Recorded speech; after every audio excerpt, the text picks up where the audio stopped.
ஆண்டவரும் இரட்சகருமாகிய இயேசு கிறிஸ்து நாமத்தினாலே உங்கள் யாவருக்கும் வாழ்த்துதலை நான் தெரிவிக்கின்றேன். இன்னும் சில மணி நேரத்தில் 2025 முடித்து 26க்குள்ள நாம் நுழைய போகிறோம். இந்த 2026ல் தேவன் நமக்கு கொடுக்கிற, நம்முடைய சபைக்கு கொடுக்கிற வாக்குத்தத்தம் என்ன என்பதை நாம் தியானிக்க போகிறோம். ஆமேன். கரங்களை தள்ளி சொல்லி ஆமேன். அதற்கு முன்பாக ஆண்டவர் ஒரு சில வாரங்களாக என்னோடு பேசின சில வார்த்தைகளை நான் உங்களுக்கு பகிரப் போகிறேன். என்னவென்றால், இந்த வருடம் பழைய வருடத்தை முடித்து புதிய வருடத்திற்கு நீங்கள் போறீங்க. ஆனால் புதிய வருடத்திற்கு போகும்போது ஒரு சில காரியங்களை நீங்கள் செய்ய வேண்டியது இருக்கிறது என்று என்ன செய்தார், பேசினார். அது என்னவென்றால், தேவனால் தெரிந்து கொள்ளப்பட்ட ஜனங்கள் இந்த உலகத்தினுடைய பாவத்துக்கு நீங்களாக்கி பரிசுத்தப்படுத்தி தங்கள் தேவனை அவர் ஆராதனை செய்து பரலோகம் போறாங்க இல்லையா? அப்போ தேவனாகிய கர்த்தர் ஒரு இடத்திற்கு அந்த ஜனங்களை கொண்டு செல்வது என்றால் அவர்கள் இந்த பூமியில கழுவப்பட வேண்டும். ஒரு இடத்திலிருந்து இன்னொரு இடத்துக்கு போறாங்க அப்படின்னா, இன்னொரு இடத்துக்கு போற அந்த இடம் நித்திய நித்தியமா வாழ போறது, இந்த பூமியில என்ன செய்யணும், கழுவப்படணும் அப்படின்னு. இது நமக்கு எல்லாரும் அறிந்தவைகளே. ஆனா நீங்க சபை கூடி அல்லது சபையில எத்தனை வருஷம் நீங்க தேவனுடைய பிள்ளைகளா இருக்கிறீங்க, ஆனா இந்த காரியத்தை நீங்க செய்யணும் என்று சொல்லி தேவன் என்னோடு கிளியரா, கிறிஸ்டல் கிளியரா என்னோடு பேசினார். அது என்னவென்றால், நம்ம எல்லாம் எழுதியிருப்போம், சபையார் எல்லாரும் எழுதியிருப்போம். அது என்னவென்றால், தேவன் சொன்னாரு, பூமியில இருக்கிற நீங்கள் அழுக்கு உள்ளவர்களாக இருந்து அப்பற்றவர்களாக, அழுக்கு இல்லாதவர்களாக மாற்றப்பட்டு பரலோகம் போவதற்காக இந்த பூமியில கழுவப்படுகிற ஒரு அனுபவம் இருக்கு. அப்போ இந்த அனுபவம் இருக்கிறது என்றால், ஒரு வருடத்தை முடித்து இன்னொரு வருடத்துக்குள்ள போவதற்கும் நீங்க என்ன செய்யப்பட வேண்டும், ஒரு சில காரியங்கள் நீங்கள் மனதில் நினைத்து அந்த காரியத்தின் நிமித்தமாக என்னவெல்லாம் இருக்கிறதோ அதை நீங்க உதறிவிட்டு அல்லது கழுவி அல்லது கழுவப்பட்ட நிலையில அல்லது அது சுமந்து கொள்ளாத நிலையில என்ன செய்ய வேண்டுமா, கடந்து செல்லணும். அப்போ ஒரு இடத்திலிருந்து இன்னொரு இடத்திற்கு பரலோகம் போவதற்காக அழுக்கு என்ற சுமைய களையப்பட்டு நாம் என்ன செய்யறோம், ஒரு தூய்மையாக போறோம். அப்போ இதெல்லாம் வருஷம் நம்ம அதை என்ன செய்யறோமா அப்படின்னா, அநேக சபைகள் செய்வதில்லை. ஆனா ஆண்டவராய் கர்த்தர் நம்முடைய சபைக்கு அதை தொடர்ந்து செய்யத்தக்கதாக தேவனாய் கர்த்தர் வலியுறுத்தினார். அது என்னவென்றால், இந்த 2025 ஆண்டு முழுவதும் ஜனவரி, பிப்ரவரி, மார்ச், ஏப்ரல் என்று சொல்லி டிசம்பர் வரைக்கும் இருக்கிற நாட்களுக்குள்ள, வாரங்களுக்குள்ள, மாதங்களுக்குள்ள எத்தனையோ நிகழ்வுகள் நடந்தது, எத்தனையோ மனிதர்களை சந்தித்தோம், எத்தனையோ காரியங்கள் கடந்து சென்றது என்று பார்த்தோம். இதுல தேவனாய் கர்த்தர் என்ன சொன்னார் என்றால், எவைகளெல்லாம் பரிசுத்தம் இல்லாதவைகளோ, எவைகளெல்லாம் எதிர்மறையாக இருக்கின்றனவோ, எவைகளெல்லாம் நாம் சிந்தனைக்கு ஒவ்வாதவைகளாக இருக்கிறதோ அதெல்லாம் சுமக்காதீங்க. இந்த 2025 முடிகிற இந்த நாளில் எல்லாத்தையும் இறக்கி வச்சுட்டு 26க்குள்ள நுழைங்க. ஆமே. அல்லது அப்படின்னா நம்முடைய சிந்தனையில இதெல்லாம் நடக்குமா, இதெல்லாம் நடக்காது என்று சொல்லி என்ன செய்திருப்போம், நினைச்சிருப்போம். என்ன செய்ய சொல்றாரு அப்படின்னா, நம்ம சிந்தனையில் இருந்து இருக்க எதிர்மறையான எண்ணத்தை கழட்டி வைங்க அப்படின்னு. அது மாத்திரமல்ல, நாம் கடந்து வந்த அந்த 2025 ஜனவரியிலிருந்து டிசம்பர் வரைக்கும் 31 சில மணித்துள் மாத்திரம் இருக்கு, நம்ம நுழைய போகிறோம். அந்த நுழைய போகிற இதுல எத்தனையோ அவநம்பிக்கையின் மக்கள், எதிர்மறையான மக்கள், நாம் தேவன் வைத்திருக்கிற காரியங்களை அடைய முடியாத படிக்கு பேசின மக்கள், நினைத்த மக்கள், இவங்களா இருக்காங்க. எல்லாவற்றையும் இங்கேயே உதறி விடுங்க. உதறி விட்டு ஒரு தூசியை தட்டுறது போல தட்டிட்டு 2024 நுழைங்க. ஆமே. கிரகத்தல்ல சொல்லுங்க. ஆமே. இது தேவன் என்ன செய்தார், பேசினார். இதை நம்ம செய்ய போகிறோம். ஆமே. அல்லேலூயா. நான் சொல்ற திருப்பி சொல்லுங்க, இயேசுவே இந்த 2025 நாங்கள் பயணித்த ஒவ்வொரு பயணத்திலேயோ, ஒவ்வொரு நாட்களிலோ, ஒவ்வொரு வாரங்களிலோ, ஒவ்வொரு மாதத்திலோ எவ்வளவோ நெகட்டிவ், எதிர்மறையான எண்ணங்கள், எதிர்மறையான மனிதர்கள், எதிர்மறையான பேச்சுக்கள், எதிர்மறையான செயல்கள், எங்கள் வாழ்க்கையை உயர விடாமல் பண்ணுகிற சாபத்துடைய காரியங்கள் நேர்முகமாகவோ மறைமுகமாகவோ, எந்த மனிதர் மூலமாகவோ நேர்முகமாகவோ மறைமுகமாகவோ எங்களுக்கு எதிராக பேசியிருப்பார்களானால், அல்லது எங்களுக்கு மறைமுகமாக பேசியிருப்பார்களானால், எல்லா எதிர்மறையும், எல்லா ஈவில் தாட்சையும் இயேசுவின் நாமத்தினாலே நாங்கள் இப்பொழுது இந்த இடத்துல இறக்கி வைக்கிறோம். இயேசுவின் நாமத்தினாலே ஆண்டவரே, பலிவிடம் என்கிற எங்க இருதயத்துக்குள்ள உம்முடைய பரிசுத்த ஆவி என்கிற அக்கினி மூலமாக எல்லாவற்றையும் சுத்திகரிக்க, எல்லாவற்றையும் சுட்டு எரிக்க எங்கள் தேவனாகிய கர்த்தர் ஒரு புது மனிதனாக, ஆண்டவரே நேர்மறையான மனிதனாக, பாசிட்டிவ் மனிதனாக 2024 நாங்கள் கடக்க போகிறோமே, அதற்காக உமக்கு நன்றி. நாங்கள் இறக்கி வைத்த இந்த எல்லா காரியத்தையும் நீர் சுட்டரித்தபடினாலே உமக்கு நன்றி செலுத்துகிறோம். இயேசுவின் நாமத்தில் ஜெபிக்கிறோம் ஜீவனுள்ள நல்ல பிதாவே, ஆமென், ஆமென். உட்காருவோம்.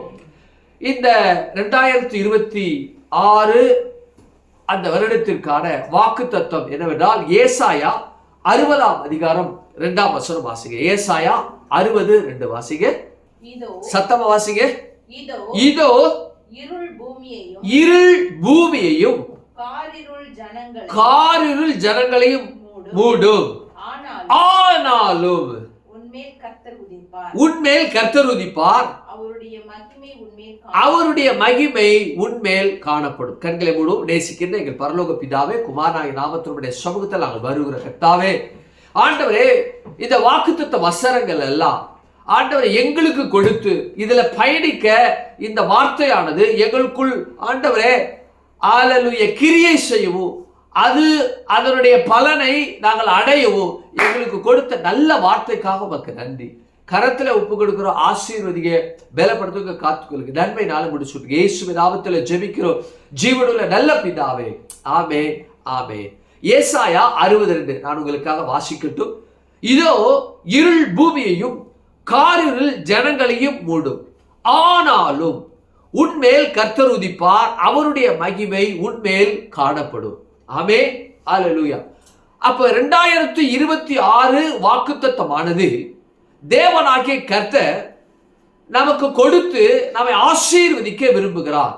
ஆமென். அப்போ வாக்குத்தத்தம் என்று சொல்லப்படுகிற அந்த வார்த்தை, பொதுவாக வாக்குத்தத்தம் என்றால் அந்த வாக்குத்தத்தம் என்று சொல்லப்படுகிற காரியம் இந்த உலகம் அதற்கு என்ன சம்பவிக்கும் என்பதை, இந்த உலகம் அதனுடைய காரியத்துக்குள்ள எப்படி போகும் என்பதையும் தேவனாகிய கர்த்தர் அந்த வாக்குத்தத்தத்தின் மூலமாக தன்னுடைய பிள்ளைகளோடு என்ன உடன்படிக்கை செய்து அவர்களை எப்படி பாதுகாக்கிறார் என்ற 2 விஷயங்களை கொண்டதுதான் வாக்குத்தத்தம். மறுபடியும் சொல்றேன், வாக்குத்தத்தம் என்பது இந்த உலகமானது எப்படிப்பட்ட சூழ்நிலைகளுக்குள்ள போகும், இந்த உலகத்தினுடைய ஜனங்கள் எப்படிப்பட்ட சூழ்நிலைக்குள்ள அவங்க இருப்பாங்க என்பதையும் தேவனாகிய கர்த்தர் தன்னுடைய பிள்ளைகளுக்கு, தன்னுடைய ஜனங்களுக்கு, இரத்தத்தினால கழுவப்பட்ட ஜனங்களுக்கு அவர் எப்படி இருக்கிறார், எப்படி சுமந்து செல்கிறார், எப்படி பாதுகாக்கிறார் என்ற செய்தியை உள்ளடக்கியதுதான் வாக்குத்தத்தம். என்ற செய்தியை உள்ளடக்கியதுதான் வாக்குத்தத்தம். அப்போ தேவனாகிய கர்த்தர் இந்த ஏசாயா 60:2 அவர் பேசுகிறார். இதோ இருள் பூமியையும் காரிருள் ஜனங்களையும் மூடும் என்ற வார்த்தையினால என்ன செய்யற பேசுகிறார். இது என்ன முதல் பகுதி எதற்குன்னா உலகத்திற்கு. அப்போ உலகத்திற்கு தேவனாகிய கர்த்தர் பேசுகிற காரியம் என்றால் இருள் பூமியையும் காரிருள் ஜனங்களையும் மூடும், இது உலகத்திற்கு. அப்போ நம்ம இந்த உலகத்துல தானே வாழ்றோம். அப்போ இருள் பூமியையும் காரிருள் ஜனங்களையும் மூடுனா இந்த பூமியில தானே நான் இருக்கிறேன், இந்த காரிருள் மூடக்கூடிய நிலையில தானே ஜனங்கள் இருக்காங்க, அந்த ஜனங்களுக்கு மத்தியில தானே நான் வாழ்றேன் அப்படின்னா எஸ் வாழ்றோம், உண்மைதான். ஆனா வாக்குத்தத்தமானது அவரால் தேர்ந்தெடுக்கப்பட்ட, அவருடைய இரத்தத்தினால கழுவப்பட்டு தேர்ந்தெடுக்கப்பட்டவர்களுக்கு வித்தியாசமாகவும், அவரால் கழுவப்படாத இந்த உலகத்தின்பால் வாழ்கிற ஜனங்களுக்கு எப்படிப்பட்ட நிலையில இந்த வாக்குத்தத்தமானது அல்லது இந்த பூமியானது வரப்போகிற ஆண்டுல எப்படிப்பட்ட நிலையில இருக்கும் என்பதை பற்றி பேசுகிற காரியம்தான் வாக்குத்தத்தம். அப்ப முதல் பகுதி என்னன்னா, இதோ இருள் பூமியையும் காரிருள் ஜனங்களையும் மூடும் அப்படின்னா, அப்போ இருள் காரிருள் பூமி ஜனங்கள் என்ற வார்த்தை பேசப்பட்டிருக்கிறது. அப்போ இருள் என்று சொல்லப்படுகிற இந்த வார்த்தை, சோஷக் என்று சொல்லப்படுகிற இந்த எபிரேய வார்த்தை, அதாவது இருள் என்று சொல்லப்படுகிற வார்த்தை நமக்கெல்லாம் தெரியும் இல்லையா? லைட் இல்லாத இடத்த என்ன சொல்லுவாங்க, அப்படி ஜிலோன்னு இருக்கு அப்படிம்பாங்க மெட்ராஸ் பாஷையில. பொதுவான தமிழ்ல என்னங்க இவ்வளவு இருட்டா இருக்கு அப்படிம்பாங்க. அப்போ வெளிச்சம் இல்லாத இடம் எப்படிப்பட்டதாக காணப்படுகிறது என்றால் அது இருள் என்று சொல்லப்படுகிற காரியங்களாக காணப்படுகிறது. சரி, இங்க சேஷாக் என்று சொல்லப்படுகிற இந்த எபிரேய வார்த்தை, இருள் என்று சொல்லப்படுகிற அந்த வார்த்தை அப்படின்னா, அப்போ பூமிக்கு இதோ என்று சொல்லப்படுகிற வார்த்தையானது இன்னும் ஊர்ஜிதமாக, இன்னும் ஆழமாக பூமிக்கு இது நிச்சயமாக வந்து அடையும் என்று சொல்ல ஒரு அனுபவத்தை அவர்கள் பெறுவார்கள் என்ற ரீதியில் பேசப்படுகிற வார்த்தை தான் இதோ. அப்போ இருள் என்று சொல்லப்படுகிற இந்த தமிழ்ல இருள் இருக்கு, ஆங்கிலத்தில் டார்க்னஸ் இருக்கு. அப்போ எபிரேய பாஷையில சோஷாக் என்று சொல்லப்படுகிற இந்த வார்த்தை என்ன சொல்லப்படுகிறதுனா மிசரி என்று சொல்லப்பட்டிருக்கு, டிஸ்ட்ராக்ஷன் என்று சொல்லப்பட்டிருக்கிறது, சாரோ என்று சொல்லப்பட்டிருக்கிறது, இன்னொன்று விக்கெட்னஸ் என்று சொல்லப்பட்டிருக்கு. அதாவது இந்த சோஷக் என்று சொல்லப்படுகிற இந்த வார்த்தையானது மிசரி துயரம், டிஸ்ட்ராக்ஷன் அழிவு, சாரோ துயரம், விக்கெட்னஸ் பார்த்தோம்னா துன்மார்க்கம் என்ற ரீதியில பேசப்பட்டிருக்கிறது. அப்போ இந்த உலகத்தினுடைய பூமியில இருக்கக்கூடிய இந்த பூமினா, இந்த பூமி என்றால் பூமியுடைய மக்கள், இன்னும் சொல்லப்போனா இந்த பகுதியை சொல்லப்படுகிறது, இந்த பூமியில ஒட்டுமொத்த பகுதியை சொல்லப்பட்டிருக்கு. அப்போ இந்த பூமியானது இருளினால் நிரப்பப்படும் அப்படின்னா துயரத்தினால் நிரப்பப்படும், அழிவினால் நிரப்பப்படும், இன்னொன்று அது கவலையினால் நிரப்பப்பட்டிருக்கும், இன்னும் துன்மார்க்கத்தினால் காணப்படும் அல்லது நிரப்பப்பட்டிருக்கும் என்று சொல்லப்பட்டிருக்கு. அப்போ நீங்க மத்தேயு 24 நீங்க வாசிச்சு பார்த்தீங்கன்னா உலகத்துல கடைசியில நடக்கக்கூடிய காரியங்கள் எல்லாம் இந்த துயரம் மிகுந்ததாகவும் அழிவு உள்ளதாகவும் கவலை பெற்றதாகவும் அல்லது துன்மார்க்கம் நிகழ்ந்ததாகத்தான் இந்த மத்தேயு 24 சொல்லப்பட்ட அனைத்து இந்த உலகத்தினுடைய முடிவை பற்றி சொல்லும் பொழுது எப்படிப்பட்ட நிலையில அப்படிப்பட்ட நிலையில தான் காணப்படும். ஏனென்றால் தேவனாகிய கர்த்தர் இந்த பூமியை ஆண்டவராகிய கர்த்தருடைய இரத்தத்தினால கழுவி அவர்களை ஏற்றுக்கொள்ளாத இருக்கிற ஜனங்களுக்கு ஒரு முடிவை அல்லது ஒரு நியாய தீர்ப்பை அவருக்கு மேலே கொண்டு வருவதற்கான ஒரு கடைசி நாட்கள், மனிதனுடைய கடைசி நாட்களை நாம் வாழ்ந்து கொண்டு இருக்கிறபடினால அப்போ பூமி அந்த இடத்தை பெற்றிருக்கிறது, பூமி அந்த இடத்தை பெற்றிருக்கிறது. அப்போ இன்னொன்று சொல்றாங்க, இந்த சோஷாக் என்று சொல்லப்படுகிற அந்த வார்த்தையை இன்னொன்று ஆழமா ஒரு வார்த்தை சொல்றாங்க, அது என்னவென்றால் இக்னோரன்ஸ் என்று சொல்றாங்க, அறியாமை என்று சொல்றாங்க. அப்போ இருள் அப்படின்னா துயரத்திற்கோ, ஷேஷக் என்று சொல்லப்படுகிற எபிரேய வார்த்தை துயரத்திற்கோ, அழிவிற்கோ, கவலைக்கோ, துன்மார்க்கத்திற்கோ, அறியாமைக்குள்ளேயும் இருக்கும் என்று என்ன செய்யுது வேதம் சொல்லுகிறது. பாருங்க, கடைசி நாட்கள்ல தேவனாகிய கர்த்தரை பற்றி பேசும்பொழுது அல்லது தேவனாகிய கர்த்தரை பற்றி இந்த தேவ மனிதர்கள்லாம் தேவனுடைய இரத்தத்தினால கழுவப்பட்ட அந்த ஜனங்கள்லாம் சபைகளுக்கு அங்கிருந்து கடந்து சென்று ஜனங்களுக்கு போதித்து நல்வழிப்படுத்துவதற்காக வரும்பொழுது அவர்களை கொலை செய்வார்கள், அவர்களுக்கு விரோதமாக எழும்புவார்கள். ஆனா பாருங்க, ஏன் இத அப்படிப்பட்ட காரியத்தை செய்யறாங்கன்னா அறியாமைனால அவங்க செய்யறாங்க. எதனால செய்யறாங்க?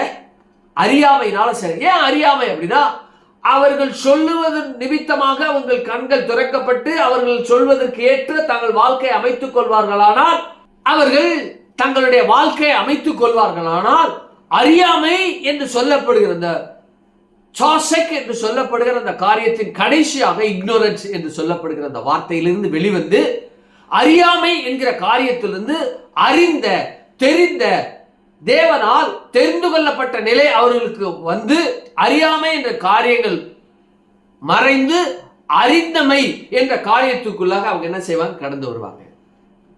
அப்போ தேவனாகிய கர்த்தர் எல்லா ஜனங்களையும் தன்னுடைய இரத்தத்தினால கழுவ வேண்டும் என்பதற்காக தான் தேவனாகிய கர்த்தர் இந்த பூமிக்கு வந்தார். ஆனா இந்த உலகத்தினுடைய அதிபதி, இந்த உலகத்தினுடைய பொல்லாத ஒரு பிசாசானவன் தேவனுடைய பிள்ளைகளுக்கு எதிராக, அதாவது அறியாமை நிமித்தமாக தேவனால் தெரிந்து கொள்ளப்படாதபடிக்கு அவங்க இருதயத்தை குருடாக்கி அல்லது கடினமாக்கி தேவனுடைய பிள்ளைகளுக்கு விரோதமாக எழும்பத்தக்கதாக காரியங்கள் நடைபெறும். இந்த பூமியானது இருள் என்ற காரியத்திற்குள்ள என்ன செய்யணும், கடந்து செல்லும். பூமியானது இருளை பற்றி இருக்கும். ஆண்டவராக இயேசு கிறிஸ்து 2025 ஆண்டுகளுக்கு முன்பாக இந்த பூமியில இருந்த பொழுது இந்த உலகத்தின் அதிபதி வருகிறான், என்னிடத்துல அவனுக்கு ஒன்றுமில்லை என்ற வார்த்தையை பேசினான். அப்ப இந்த உலகத்தின் அதிபதி அவர் எப்படிப்பட்டவனாக இருக்கிறான்னா, இருளுக்கு அவன் அதிபதியாக இருக்கிறான். அப்போ பிசாசானவன் இந்த பூமியை அறியாமையினால, துயரத்தினால, இன்னும் அழிவுனால, கவலையினால என்ன செய்யப்படுவது, இந்த ஒட்டுமொத்த உலகத்தையும் அவன் மூடி வைத்து விடுவான் என்ற காரியத்தை என்ன செய்கிறார், பேசுகிறார். அப்போ இங்க பாருங்க, இருள் என்று சொல்லப்படுகிற இந்த காரியம். அப்போ இருள்னா என்னன்னு நம்ம தியானிக்கணும் இல்லையா? இருள் அப்படின்னா நமக்கு நல்லா தெரியும், காணாதவைகளாக இருக்கக்கூடிய வஸ்துக்கள் எல்லாம் இருள் என்று சொல்லப்படுகிறது. காணாதவைகளாக இருக்கக்கூடிய அனைத்து வஸ்துக்களுமே இருள் என்று சொல்லப்படுகிறது. நாம இருளுக்குள்ள இருந்தோம். நாம பிறக்கும் பொழுது நம்மகிட்ட என்ன கிடையாது, செல்போன் கிடையாது, ஒரு வஸ்து இல்லையா?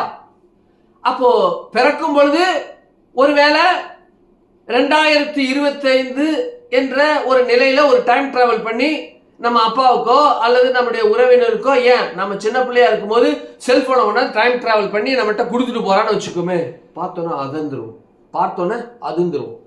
இது என்னமோ தெரியல, என்னமோ ஒரு பயங்கரமான ஒரு கருவி போல இருக்கு, எப்படி ஆன் பண்றது தெரியாது, என்னன்னு தெரியாது. இப்ப கொடுத்தா சின்ன பொருளை முதற்கொண்டு உள்ள எங்கெங்க என்னென்ன இருக்கு எல்லாத்தையும் என்ன செய்யும், ப்ரோக்ராம் பண்ணியே பண்ணி காண்பித்தோம்.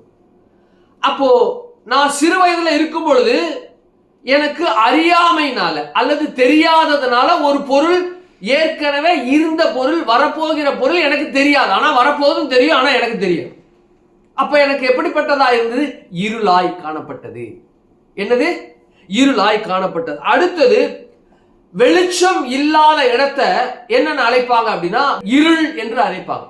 முதல்ல ஒரு பொருள் இந்த பூமியில இருக்கிறது என்றால் அந்த பூமி இருக்கக்கூடிய அந்த காரியமானது வரப்போகிற நாட்கள்ல வருகிறது என்றால், இப்ப எனக்கு இல்லைன்னா எனக்கு வரப்போகிற நாட்கள்ல வரப்போகிற அந்த பொருள் நான் இப்ப இருக்கிற நிலையில அது எனக்கு இருளா இருக்கு.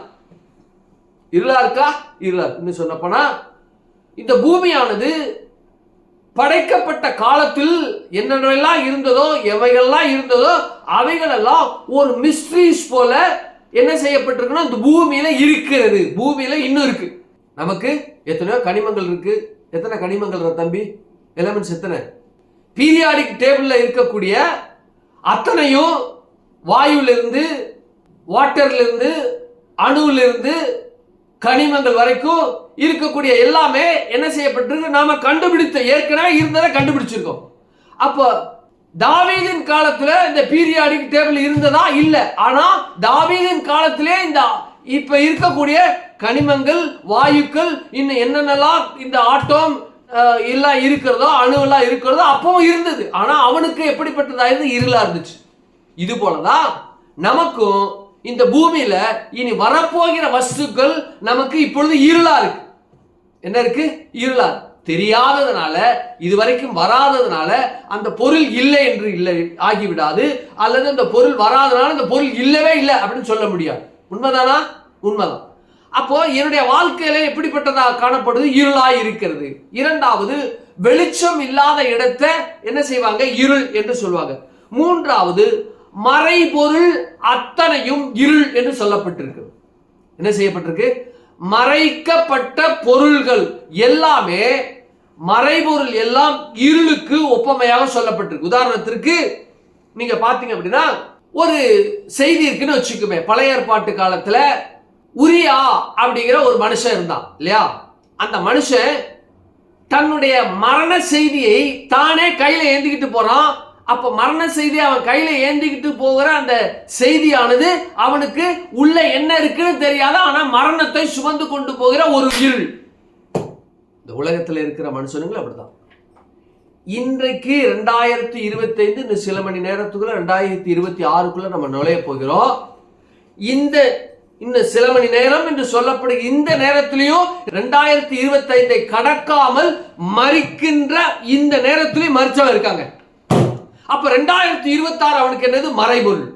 அப்போ ஒரு வரலாற்றில் இருக்க ஒரு மனுஷன் அவன் தன்னுடைய மரணத்தை தன் கையில சுமந்து கொண்டு, ராஜா என்னதான் எழுதியிருக்கான்னு பார்க்கல.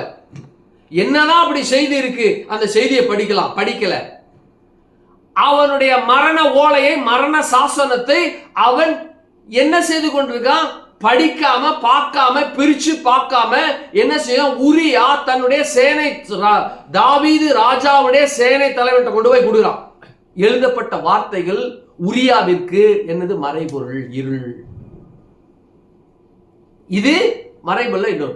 இன்னொன்னு ஒரு ராஜா இருக்கிறாரு, அல்லது ஒரு கணவன் மனைவி இருக்கிறாங்க. அந்த கணவன் மனைவி அவங்களுக்கு ஒரு விசேஷமா ஏதோ ஒரு பொருளாதார ஆசீர்வாதமோ ஏதோ வருகிறது. அந்த பொருளாதார ஆசீர்வாதம் என்பது மற்றவங்களுக்கு சொல்லுவாங்களா? எப்படி வந்தது, என்ன யுக்தி, என்னன்னு சொல்லுவாங்களா? வராது. அவங்க என்ன செய்ய மாட்டாங்க, சொல்ல மாட்டாங்க. சொல்லுவாங்களா? சொல்லவே மாட்டாங்க. அப்ப என்னன்னா, ஒரு மனிதர் அல்லது ஒரு குடும்பம் அல்லது ஒரு அரசாங்கம் எல்லாருக்கும் தெரிகிற வண்ணமாக ஒரு திட்டத்தை தீட்டுறாங்க அப்படின்னா அந்த திட்டம் ஒரு சட்டமாக மாறும். ஒரு திட்டமானது அல்லது ஒரு குடும்பத்துக்குள்ள ஒரு நபர் ஒரு திட்டம் தீட்டுகிறார், ஒரு குடும்பம் திட்டம் தீட்டுகிறது, ஒரு அரசாங்கம் திட்டம் தீட்டுகிறது. அந்த திட்டமானது அது மற்றவர்களுக்கு சொல்லப்படாத வரைக்கும் அந்த திட்டமானது மக்களுக்கு மறைபொருளாகவும், குடும்பத்தில் பேசப்படுகிற ஒரு நடத்தப்படுகிற ஒரு திட்டமானது கணவன் மனைவிக்கு தவிர பிள்ளைகளுக்கோ, அந்த பிள்ளையை சார்ந்து அல்லது தன்னுடைய குடும்பத்தில் இருக்கிற சகோதர சகோதரி அவங்க குடும்பத்துக்கும் தெரியாதபடிக்கு இந்த திட்டமானது என்ன செய்யும்? அவங்களுக்கு தெரிவிக்கிற வரைக்கும் மறைபொருளா இருக்கும். அல்லது தேவனாகிய கர்த்தர் ஒரு மனுஷனை அழைத்து அந்த மனுஷனோடு பேசி, நீ இந்த காரியங்களாம் செய், இப்படிப்பட்ட காரியங்களாம் செய் என்று சொல்லி கணவனுக்கோ அல்லது மனைவிக்கோ அந்த காரியத்தை தேவன் சொல்லும் பொழுது, அந்த கணவனாகப்பட்டவன் மனைவி கிட்ட தன்னுடைய பிள்ளைகிட்ட சொல்வதற்கு முன், அல்லது மனைவியானப்பட்டவள் கணவனாகப்பட்டவன் தன்னுடைய பிள்ளைகளுக்கு தன் மனைவிக்கு அந்த சொல்லுகிற அந்த நேரத்திற்கு முன், மனைவி தன்னுடைய கணவனுக்கும் தன்னுடைய பிள்ளைகளுக்கும் சொல்லப்படுகிற அந்த நேரத்திற்கு முன் அந்த பேசப்பட்ட தேவனுடைய வார்த்தை மறைபொருள். என்னது மறைபொருள்? அது இருள். இன்னொரு மறைபொருள் என்னென்றா, அதாவது இருள் என்று சொல்லப்படுகிற இன்னொரு மறைபொருள் என்னவென்றால், ஒரு மிகப்பெரிய ஒரு தீவிரவாத இயக்கம் அல்லது தேசத்துக்கு விரோதமான ஒரு இயக்கம் அல்லது ஒரு சமுதாயத்திற்கு எதிரான ஒரு இயக்கம் இருக்கிறது என்றால், அந்த இயக்கத்தை பிடிப்பதற்காக அல்லது அந்த இயக்கத்தை தடை செய்வதற்காக, அந்த இயக்கத்தை அந்த இருக்கக்கூடிய நபர்களை அவங்க அரெஸ்ட் பண்ணுவதற்காக, கைது செய்வதற்காக திட்டம் தீட்டுவார்கள் என்றால், எல்லா கேமராமேனையும் எல்லா பத்திரிகை நிருபர்களும் அழைத்து வந்து, நாங்கள் இப்போ இப்படி செய்ய போறோம், இங்க எங்க போக போறோம், இங்க எங்கெல்லாம் இருக்கிறாங்கன்னு எங்களுக்கு தகவல் வந்திருக்கு, இவர் தகவல் கொடுத்தார் அப்படின்னு நான் சொல்லுவாங்க. அப்படின்னு சொல்லுவாங்க. அப்படி சொல்லுவாங்களா? சொல்ல மாட்டோம். என்ன செய்ய மாட்டாங்க? அப்படி பேச மாட்டாங்க, சொல்ல மாட்டாங்க. மாறாக என்ன செய்வாங்க அப்படின்னா, அவர்கள் அந்த மனிதனை பிடிக்கும் வரைக்கும் அல்லது அந்த தீவிரவாத இயக்கத்தை பிடிக்கிற வரைக்கும் அல்லது காவலோ அல்லது அதிகாரத்தில் இருக்கிறவர்கள் தாங்கள் நடப்பிக்கிற அந்த நடக்கைகளை முடிக்கிற வரைக்கும் ஊடகங்களுக்கு மக்களுக்கு தெரிவிக்கவே மாட்டார்கள். தெரிவிக்காத வரைக்கும், போகாத வரைக்கும் மக்களுக்கு, வெகுஜன மக்களுக்கு அல்லது ஊடகங்களுக்கு அல்லது தொலைக்காட்சி போன்ற மீடியாக்களுக்கு எப்படி இருக்கும்? மறைபொருளா இருக்கும். எப்படி இருக்கும்? மறைபொருளா இருக்கும். ஒரு தீவிரவாதி காட்டுக்குள்ள ஒளிஞ்சிருக்கான் அப்படின்னா அந்த காட்டுக்குள்ள ஒளியிறவனை எப்படிலாம் பிடிப்பாங்க அப்படின்னு சொல்லிட்டு எப்படிலாம் அங்கே பிடிக்க போகிறோம், இப்படிலாம் பிடிக்க போகிறோம், இங்கெல்லாம் வந்திருக்கான் போல இருக்கு, இங்கே உங்கள்கிட்டலாம் நான் கேட்க போகிறேன், இங்கெல்லாம் பண்ண போகிறோம் அப்படின்னு நான் சொல்லுவாங்க? சொல்ல மாட்டாங்க. அப்போ இந்த செய்தி பிடிச்சதுக்கு அப்புறம் நாங்கள் பிடிச்சிட்டோம் அப்படிம்பாங்க. எங்கெங்கெல்லாம் எப்படிலாம் நாங்கள் ட்ராப் பண்ணி பிடிச்சோம் அப்படின்னா அப்புறம் தான் விவரிப்பாங்க.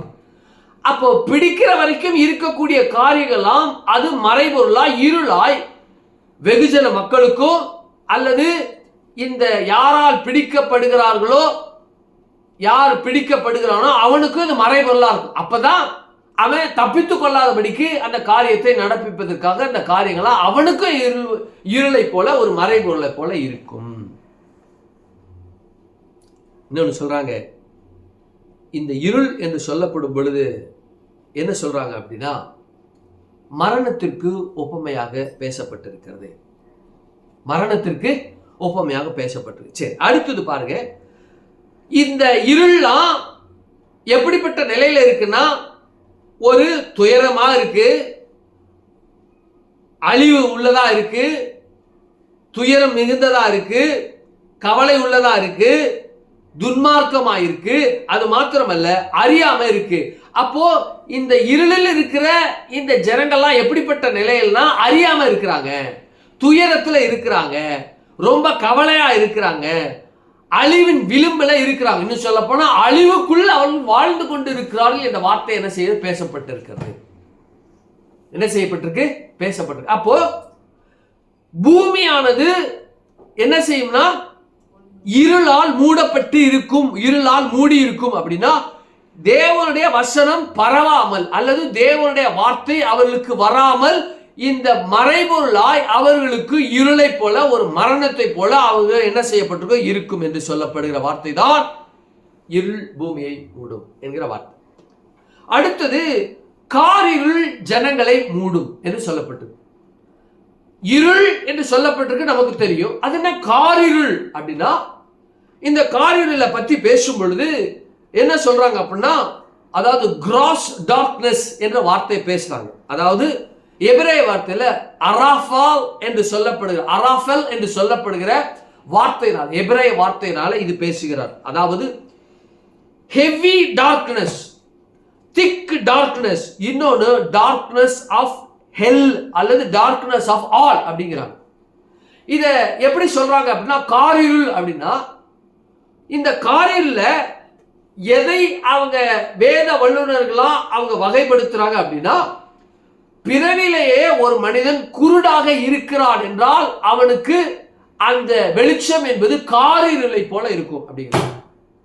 அப்படின்னு சொல்றேன், தாயின் வயிற்றிலிருந்து ஒரு மனிதன் பிறந்திருக்கிறான், தாயின் வயிற்றிலிருந்து ஒரு மனிதன் பிறந்திருக்கிறான். அந்த பிறந்த மனிதன் பார்வையற்றவனாக அவன் பிறந்திருக்கிறான் என்றால் பார்வையற்ற அந்த மனிதனுக்கு ஒளி என்று இல்லாமல் இருள் என்று தெரியாமல் காரிருளுக்குள்ள அவன் இருக்கின்றவனாக வேதம் சித்தரிக்கிறது. எப்படி?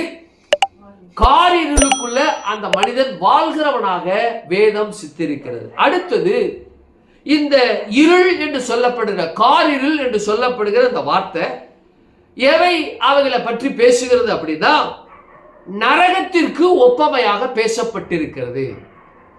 தேவனாகிய கர்த்தர் இந்த பூமியில மனிதனாக வந்து பாவத்திற்காக மரிப்பதற்காக இந்த பூமியில வந்த பொழுது தேவனாகிய கர்த்தர் அவர் 60-70% அவர் பிரசங்கம் பண்ணுகிற அந்த பிரசங்கத்துல இந்த பூமியில இருக்கிற ஜனங்கள் நரகத்துக்கு போக கூடாது என்பதை பற்றி 70% நரகத்தை பற்றி அதனுடைய பயங்கரங்களை பற்றி அவர் பேசி இருக்கிறார்.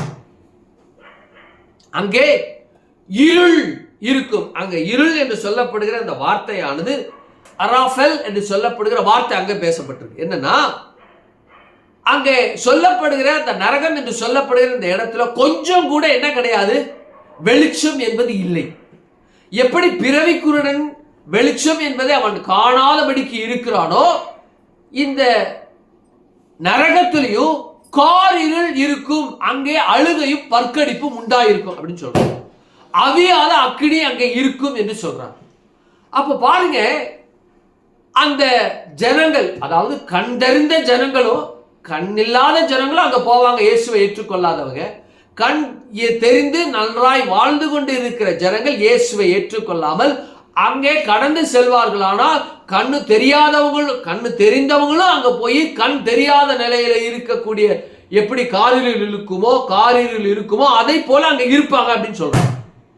அப்போ காரிருள்னா குருடு அல்லது கண் தெரியாத நிலையில பிறவிலேயே தன் தாயின் வயிற்றிலிருந்து பிறந்தவனுக்கு நிலை எப்படியோ அதை காரிருள் என்றோ, இரண்டாவதாக காரிருள் என்று சொல்லப்பட்ட அந்த வார்த்தையானது, அந்த காரிருள் என்ற வார்த்தையானது நரகத்திற்கு ஒப்பமையாக சொல்லப்பட்டிருக்கிறது. ஆமென், அல்லேலூயா. அடுத்தது இந்த காரிருள் என்று சொல்லப்படுகிற இந்த வார்த்தை எதற்கு ஒப்பமையா பேசுகிறார்கள்னா, ஜீவனுள்ள தேவன் இல்லாத நிலையை காரிருள் என்று பேசுகிறார். மறுபடியும் சொல்றேன், ஜீவனுள்ள தேவனுடைய நிலை இல்லாத ஒரு இடம் இருக்குமானால் அதை காரிருள் என்று பேசுகிறார். அதான் அராஃபல் என்று சொல்லப்படுகிற வார்த்தை. ஒன்று குருடு. வாசிங்க சங்கீதங்களின் புத்தகம் 49:19 வாசிங்க. அவன் என்றென்றைக்கும் வெளிச்சத்தை காணான். நல்லா கவனிங்க. மரணம் என்று சொல்லப்படுகிற அந்த வார்த்தை, அதாவது குருடு மரணம் என்று சொல்லப்படுகிற வார்த்தை காரிருள். இதுக்கு ஒப்பமையா இந்த வார்த்தையை பற்றி பேசுகிறாங்க. வாசிங்க. அவன் என்றென்றைக்கும் வெளிச்சத்தை காணான். அவன் என்றென்றைக்கும் வெளிச்சம் காணாதபடிக்கு தன் பிதாக்களின் சந்ததியை சேருவான். தன் பிதாக்களின் சந்ததியை சேருவான் என்றால், பிதாக்கள் அவங்க ஜென்ம சுபாவத்துல ஆதாமுடைய பாவத்தினால மரித்து அவங்க பிதாக்கள் எங்க போயிருக்காங்கன்னா நரகத்துக்கு போயிருக்காங்க, அந்த மரணத்திற்கு உள்ளாக போயிருக்காங்க. ஆகவே அவர்கள் வெளிச்சத்தை அவங்க காண மாட்டாங்க என்ற நிலையில பேசுறாங்க. அடுத்தது இந்த நரகம் என்று சொல்லப்படுகிற அந்த வார்த்தை, காரிருளுக்கு நரகம் என்று சொன்ன இல்லையா? வாசிங்க யோவான் 12:46 வாசிங்க. யோவான் 12:46. என்னிடத்தில் விசுவாசமாய் இருக்கிறவனும் இருளில் இராதபடிக்கு நான் உலகத்தில் ஒளியாக வந்தேன். என்னிடத்தில் விசுவாசமாய் இருக்கிறவனும் இருளில் இராதபடி. நல்லா கவனிச்சு, என்னிடத்தில் விசுவாசமாய் இருக்கிறவன் என்ன செய்ய மாட்டான்? இருளில் இருக்க மாட்டான். அப்போ அவரிடத்தில் விசுவாசமாய் இல்லாதவன் இருள இருப்பான், அவரிடத்தில் விசுவாசமாய் உள்ளவன் இருள இருக்க மாட்டான். அப்போ அவரிடத்தில் இருக்கிறவன் எப்படி இருப்பான்னா வெளிச்சத்தில் இருப்பான். அப்போ காரிருள் அவனை சூழாது, காரிருள் அவனை மேற்கொள்ளாது, காரிருள் அவனை பற்றாது, காரிருள் அவனுக்கு விலகி இருக்கும். இதுதான் அந்த வார்த்தையினுடைய தாற்பயம், அந்த வார்த்தையினுடைய எசன்ஸ். ஆமென், அல்லேலூயா. கொஞ்ச நேரம் அப்படியே எழுந்துறீங்க. இன்னும் ஒரு 3 நிமிஷம் தான் இருக்கு. நம்ம துதித்து 2026க்குள்ள அப்படியே கடந்து செல்வோம். அப்படியே நான் ஆண்டவரை ஸ்தோத்திரிங்களே. ஹல்லேலூயா, ஆமென், ஹல்லேலூயா. கர்த்தாவே, ஆண்டவரே, நாங்க ஆண்டவர் புதிதாக ஒரு வருஷத்துக்குள்ள, இன்னும் நான் சொல்ல போனா ஒரு ஆவியின் நிலையான ஆவியின் நிறைவான ஒரு மண்டலத்துக்குள்ள நாங்க கடந்து செல்ல போகிறோம். கர்த்தாவே, என் தேவனாகிய கர்த்தர் இந்த நாளில ஹல்லேலூயா, சோத்திரம் சோத்திரம், எல்லா சோத்திரம் சொல்லுங்க. வாய்களை திறந்து எல்லாம் அப்படியே அந்நிய பாஷையினால ஓ ராகாபால் ஆஹார மேலே ஹாமான தேல்லே ஹாமானா ரேகா தாராபா ஷீகா தேரே காலா தாரா ரேகா ஷேலே ஹாபா கே ஹப்தாராதா காபாலா. எல்லா வாய்களை திறந்து ஆமென், ஹல்லேலூயா. எல்லா கர்த்தரை துதிப்போம், எல்லா கர்த்தரை துதிப்போம், அந்நிய பாஷையினால துதிப்போம். ஹல்லேலூயா. அந்நிய பாஷையினால 2026 அந்நிய பாஷையினுடைய வருஷமாக, ஹல்லேலூயா, வெளிச்சத்தின் வருஷமாக, ஹல்லேலூயா, தேவனின் வருஷமாக, அவர் என் மேல் இருக்கிற வருஷமாக, அவர் எனக்குள் இருக்கிற வருஷமாக, அவர் என்னை வழிநடத்தும் வருஷமாக, அவர் என் மூலமாக இந்த உலகத்தினுடைய ஜனங்கள் காணுகிற வருஷமாக, ஹல்லேலூயா, இந்த 2026 அமைய போகிறது. எல்லாம் அப்படியே கண்களை மூடுவோம். ஹல்லேலூயா. ஓ Rafah லஹாராமா நாஹாலே தேஹேமி யந்தா ரக்கபெல்லா Rela பக்கலப ஷபலா கரபலா ரேதலா கரபலா Rekha தரலே ஷெல்லே Harappa லேஹா haramana karadala dara kabala re di kaba shebe re de re kala dara ba kabala rakabala bala ba shabala re kadara ba kabala ba எல்லா வாய்களும் திறந்து எல்லா அந்நிய பாஷையினால ஆமென் ஹalleluya தேவனுடைய மகத்துவங்களை சொல்லுங்க 2024 நீங்க எப்படி இருக்கணும்னு நினைக்கிறீங்களோ அப்படி இருப்பேன் என்று அந்நிய பாஷையினால உணர்ந்து பேசுங்க ஓ ராகேபலா கரபா உங்க பிள்ளைங்க எப்படி இருக்கணும்னு நீங்க நினைக்கிறீங்களோ அந்நிய பாஷையில பேசுங்க 2024 அப்படியே இருப்பாங்க உங்க கணவன் எப்படி இருக்க வேண்டும் என்று நீங்க நினைக்கிறீங்களோ அப்படியே பேசுங்க அதை உணர்ந்து பேசுங்க ஹalleluya அவரை துதிங்க அந்நிய பாஷை இல்லாதவங்கள துதிங்க சோத்திரம் சோத்திரம் சோத்திரம் என்று உங்க கணவனை குறித்து உங்க பிள்ளைகளை குறித்து அல்லது உங்க மனைவியை குறித்து பேசுங்க ஹalleluya ஹalleluya ஹalleluya ஓ ராதா லாபா காபா லாபா எல்லா கைகளை பிடிச்சுக்கொள்ளுங்க ஒருவர் கையில ஒருத்தர் பிடிச்சுக்கொள்ளுங்க ஓ ஹalleluya குடும்பமாக கடந்து செல்லுங்க ஹalleluya ஓ ராதாபா காபாலா காராபா லாபா லாபா ஷபா காபா லாபா இன்னும் 30 மணித்துளிகள் மாத்திரம் இருக்குது ஹalleluya ரேதா லா காபா லா ஷகாராபா லாபா எல்லாம் இணைஞ்சு கொள்ளுங்க ஹalleluya இன்னும் 20 நிமிஷம் இருக்குது 20 மணித்துளிகள் இருக்குது ரேகா பாலா காராபா லாபா ஷபா காபா லாபா ரேகராபா காபா லாபா லாபா லாபா ஹalleluya ஹalleluya ஹalleluya 10 மணித்துளிகள் 9 8 7 6 5 4 3 2 1 கரங்களை ஆமே 2024 நம்ம அழைத்து சென்று விட்டார் ஆமே ஹalleluya பழைய எல்லா நெகட்டிவிட்டி எல்லாம் தேவன் தூக்கி எறிஞ்சு போட்டார் எல்லா நெகட்டிவ் மனுஷன் நம்ம வாழ்க்கையில வருவது இல்ல பாசிட்டிவான மனுஷங்க வர போறாங்க பாசிட்டிவான எண்ணத்தினால 2024 நம்ம கடந்து சென்று ஆமே ஹalleluya தேவன் நமக்கு வைத்திருக்கிற காரியங்களை வெற்றிகளை நம்ம குவிக்க போகிறோம் ரகா தாலாபா ஷாகாராபா உங்களுக்குள்ள ஆமே நெகட்டிவ் தாட் வராதபடிக்கு தேவன் பாசிட்டிவா உங்களுக்குள்ள இருக்கிறபடினால ஹalleluya ஓ ரகா பாலாபா அப்படியே ஆமென் அப்படியே நன்றி எழுதலோடு ஆமென் இந்த 2026 நுழைஞ்ச நம்ம கொண்டு சென்ற நம்மள ஆமென் கரம் பிடித்து கடந்து சென்றான் கரம் பிடித்து தூக்கி சென்றான் ஆமென் தோளின் மேல சுமந்து சென்றான் ஹalleluya இந்த தேவனை நல்லா துதிங்க ஹalleluya ரீபா லாகா ராபா லாபா ரேகா தராபா லாகா ராபா லா ஷாலா ஹராபாலா ரேகா தராபா காபா லாபா ராபா லாபா ரேகா தரா சேலே ஹரா தேலே ஹரா மானாதாலா ரேகா தா ரேபா காபா லா தா ராதா லா ஷெலே பாரா ரேகா தராபாலா ரேகா பாலா தராபாலா ரேதா லாபா காபா லாபா ஷபா லாபா லாபா ரேகா தலபா லாபா ஷபரே வெலே பரபாலா ஹalleluya ஹalleluya ஹalleluya ஹalleluya எங்களை அதிகமாக நேசிக்கிற எங்கள் பரலோக பிதாவே குமாரனாகிய நாமத்தினுடைய சமூகத்தில் நாங்கள் வருகிறோம் ஆண்டவரே இந்த 2026 ஆண்டவரே தோளின் மேல எங்களை சுமந்து நெகட்டிவ் எல்லாம் எடுத்து போட்டு நெகட்டிவ் மனிதரை எங்களை விட்டு விலக்கி ஆமென் ஹalleluya நேர்மறையான பாசிட்டிவான எண்ணத்தோடு பாசிட்டிவான தேவனோடு எங்களை ஆண்டவரே நுழையத்தக்கதாக வழிவாசலை உண்டாக்கி நுழைய பண்ணி நம்முடைய மகத்துவத்திற்காய் கிருபைக்காய் ஆண்டவரே ஹalleluya அந்த மேலான அந்த நோக்கத்திற்காய் உமக்கு நன்றி செலுத்துகிற கர்த்தாவே ஆண்டவரே எங்க சபையில இருக்கிற ஒவ்வொரு ஆண்டவரே சிறியோர் முதல் பெரியோர் வரைக்கும் குடும்பமாக மனைவிகள் பிள்ளைகள் கணவன்கள் ஆண்டவர் ஒவ்வொரு தனித்தனியாக அவர்களை சுமப்பீராக ஆண்டவரே ஏசாயா 60:2 படி எங்கள் மேல் என் தேவனாகிய கர்த்தர் உதிக்கவும் ஆண்டவரே அவர்கள் மகிமை எங்கள் மேல் காணப்படவும் இந்த 2026 எங்களுக்கு புதிதாக சிருஷ்டித்தபடினால் புதிதாக உருவாக்கினபடினால் உமக்கு நன்றி செலுத்துகிறோம் ஆண்டவரே இந்த மக்கள் எல்லாம் ஆண்டவரே உங்க கரத்துல நீங்க இரத்தத்தினால கழுவி ஆண்டவர் உங்க கரத்துல ஏந்தி சுமந்து தப்புவிக்கிற தேவனா இருக்கிறபடினால உமக்கு நன்றி செலுத்துகிறேன் கரத்துல என்னையின் மனைவியும் இந்த சபையுடைய மக்களையும் சபையுடைய மக்களுடைய குடும்பங்களையும் சபையில இருக்கக்கூடிய ஒவ்வொரு சிறுவர் முதல் பெரியோர் வரைக்கும் இருக்க எல்லோரையும் நான் ஆசீர்வதிக்கிறேன் நீர் ஆசீர்வதித்திற்காய் ஸ்தோத்திரம் ஊழியக்காரன் ஸ்தானத்தில் ஆசீர்வதிக்கிறேன் இந்த ஆசீர்வாதம் தலைமுறை ஹalleluya ஆமென் சந்ததியாய் தொடர கர்த்தர் வழிவாசலை உண்டாக்கினதுக்கு நமக்கு நன்றி செலுத்துகிறேன் கரத்துல ஒப்புக்கொடுங்க இயேசுவின் நாமத்தில் ஜெபிக்கிறோம் ஜீவனுள்ள நல்ல பிதாவே ஆமென் ஆமென் ஹalleluya ஆண்டவரும் இரட்சகருமாகிய இயேசு கிறிஸ்துவின் நாமத்தினால் ஆமென் எங்க குடும்பத்தின் சார்பாக சபையாக இருக்கக்கூடிய உங்களை யாவரையும் இனிய புத்தாண்டு நல்வாழ்த்துதலை நான் தெரிவிக்கின்றேன் கர்த்தர் உங்களை ஆசீர்வதித்து உங்களுக்குள் உலாவுவாராக உங்களுக்குள் தேவனாய் கர்த்தர் ஆசீர்வாதத்தை கொடுத்திருக்கிறார். அதை பெற்றுக்கொள்வீராக, அனுபவிப்பீர்களாக என்று நான் உங்களை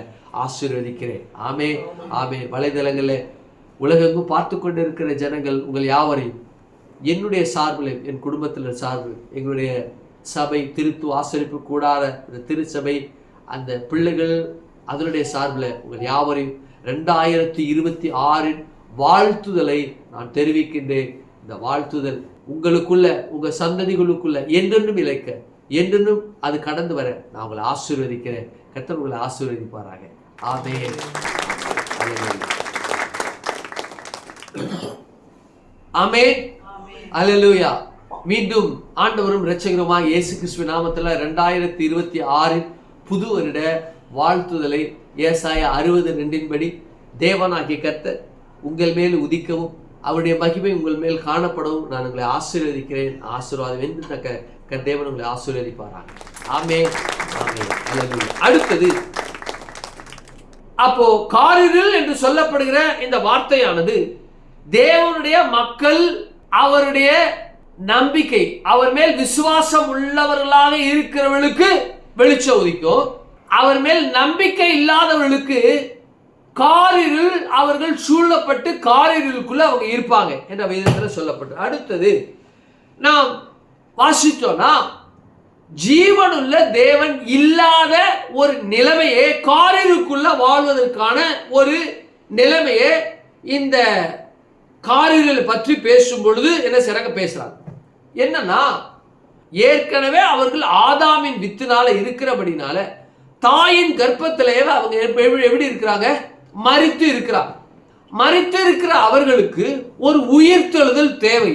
அந்த உயிர்த்தெழுதல் தேவை என்றால் அந்த உயிர்த்தலை கொடுக்கிற ஒரு தேவன் தேவைப்படுகிறார். அப்ப அந்த தேவன் தேவைப்படுகிற தேவனை உதறிவிடும் பொழுது அவர்கள் மரித்த நிலையிலே வாழ்ந்து கொண்டு இருக்கிறாங்க.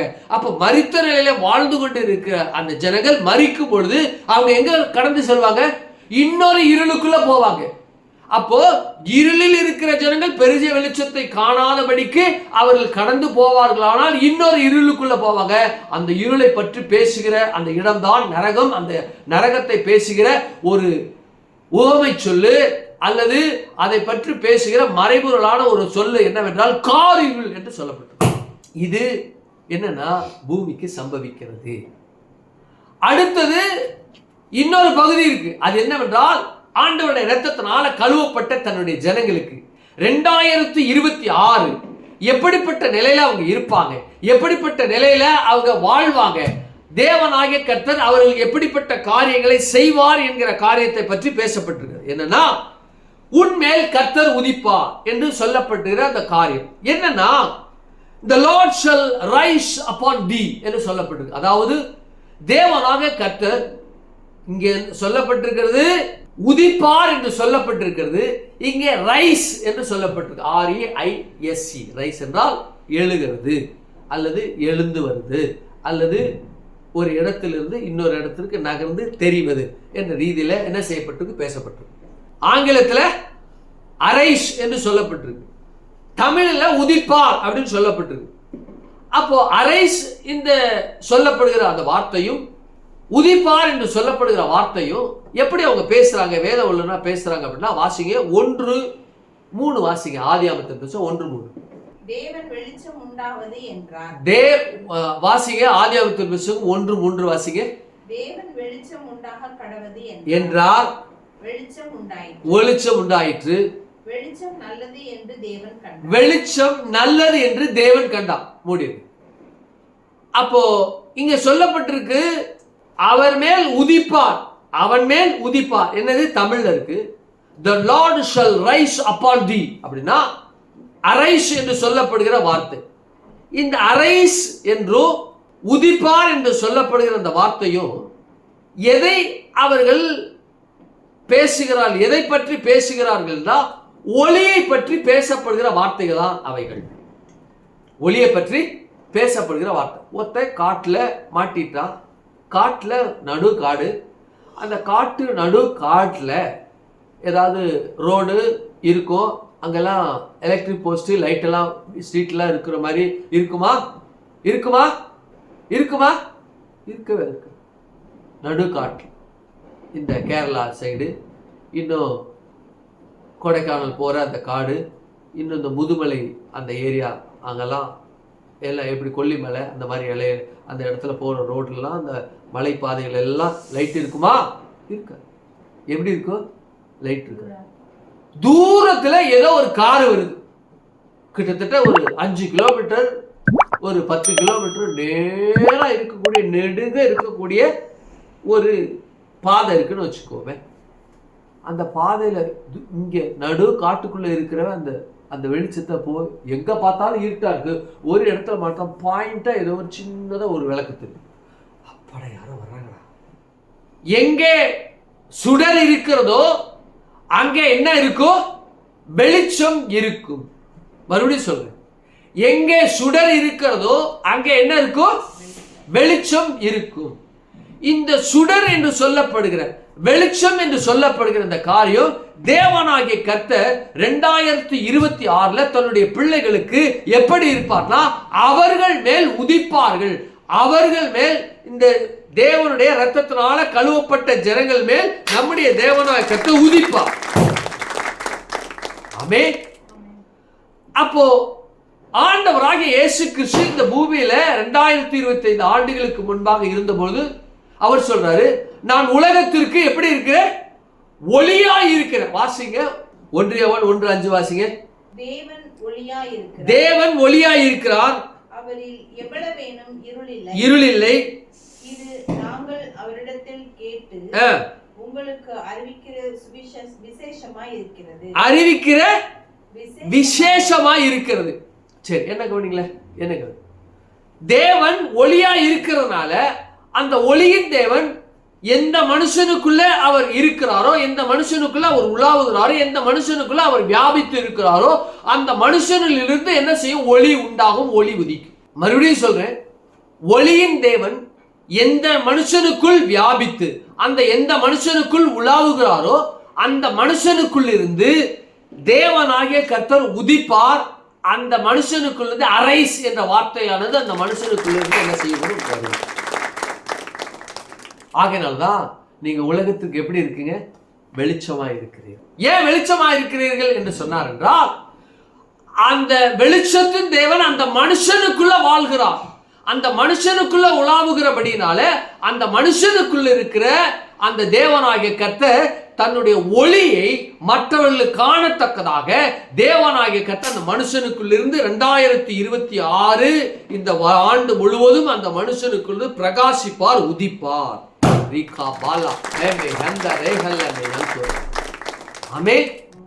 அப்போ தேவனாகிய கர்த்தர் உதிப்பார் என்று சொல்லப்படுகிற அந்த வார்த்தை, இந்த கிரேக்க வார்த்தை என்ன சொல்லப்பட்டிருக்கு அப்படின்னா, ஜராஹ் என்று சொல்லப்படுகிற எபிரே வார்த்தையினால பேசப்படுறது. அதுனா ஷைன் என்று பேசப்பட்டிருக்கிறது. டு கம் அவுட் என்ற வார்த்தையினால பேசுறாங்க.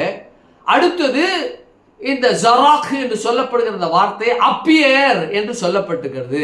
அடுத்தது ரைஸ் ஆஸ் எ சன் என்று சொல்லப்பட்டிருக்கு. அதாவது சூரியனை போல பிரகாசித்து அந்த மனிதனுக்குள் இருந்து தேவனாகிய கர்த்தர் உதிப்பார் என்று சொல்லப்பட்டு.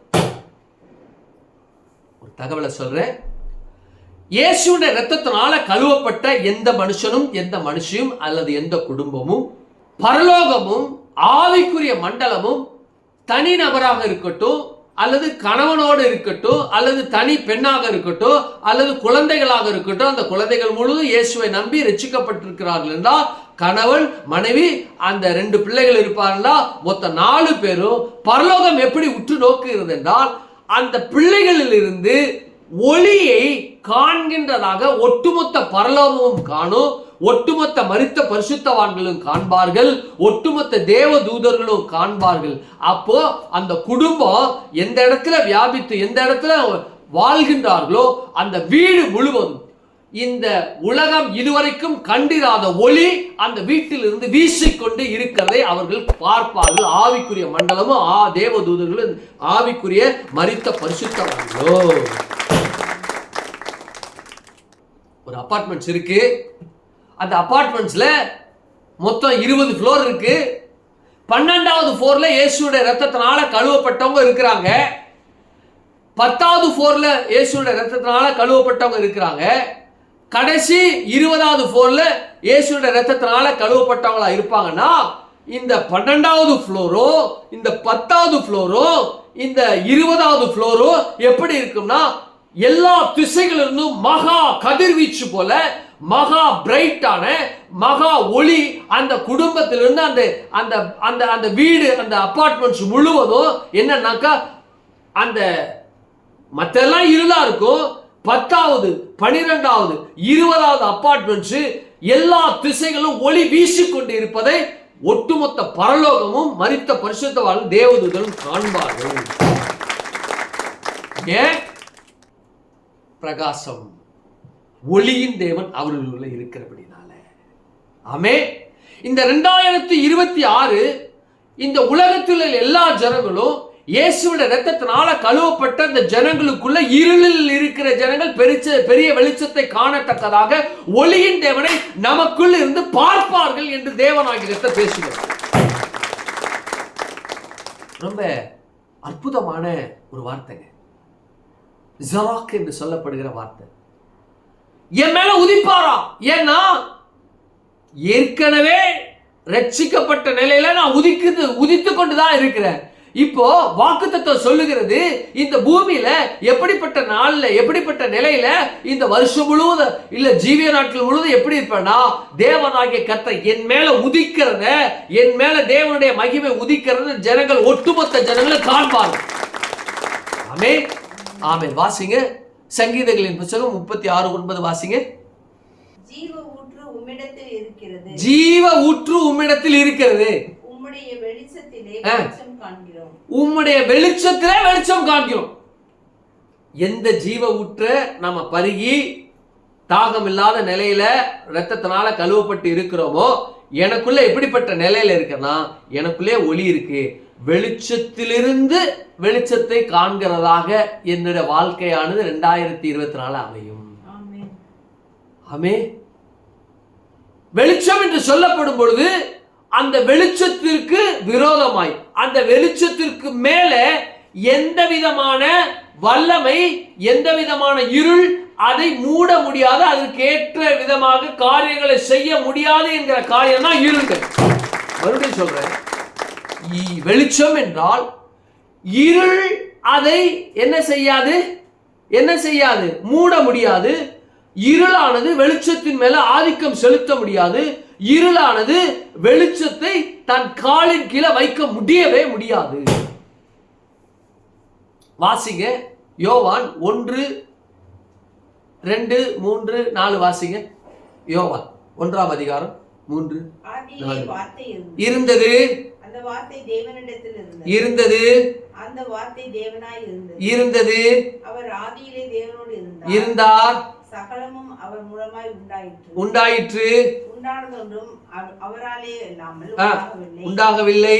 அவருக்குள் ஜீவன் இருந்தது, அந்த ஜீவன் மனுஷருக்கு ஒளியாய் இருந்தது. எப்படி இருந்தது? மனுஷருக்குள் ஜீவன் மனுஷருக்கு ஒளியா இருந்தது. வாசிங்க. அந்த ஒளி இருளிலே பிரகாசிக்கிறது, இருளில் பிரகாசிக்கிறது, இருளானது அதை பற்றி கொள்ளவில்லை. நல்லா கவனிச்சுங்க.